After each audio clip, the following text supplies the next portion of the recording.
Balikan po natin ang ulat ni Jay Sabale kaugnay ng ilang katutubo na nasa Maynila para magprotesta laban sa gobyerno at ipanawagan ang kapayapaan. Jay. Hawi, nagpalipas nga ng gabi at nag-umagahan pa ang ilang katutubo sa Mendiola, Manila kaninang umaga. Naguranda o kanta at sayaw ang ilang lumads kanina. Ang mensahe palakasin ang pagkakaisa ng kanilang community. Patuloy daw kasing nasisita ang kanilang kabuhayan at likas na yaman sa Mindanao dahil sa pagpasok ng mga tagalabas na hinahayaan lamang ng gobyerno. Ang ganitong aksyon daw ng pamahalaan ang sisira sa usaping pangkapayapaan sa lupang pangako.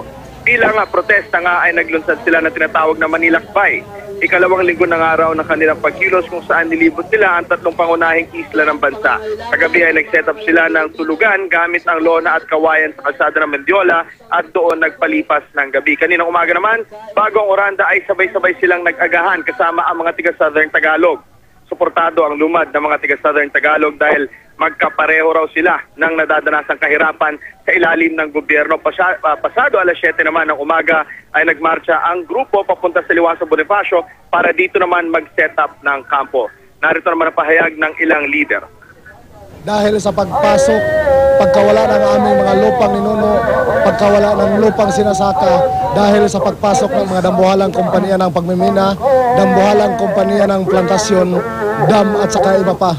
Pangalawa, dahil sa ganun na kalagayan na gusto ipapasok ng gobyernong Pinoy na development sa Mindanao, ito yung nag-create ng isang kaguluhan sa Mindanao.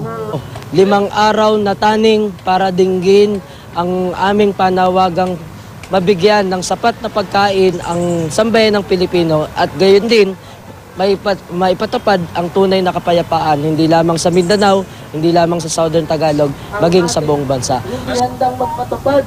Tatagal ang kanilang pagkilos hanggang December 10 kung saan sa araw din na iyon ay magaganap daw ang kanilang pinakamalaking pagkilos para sa kapayapaan at pagkain. Ang mga lumad ng Mindanao ay ang majority ng populasyon doon. Nasa 18 tribo ang bumubuo rito. Hawi? Maraming salamat, Jay Sabale.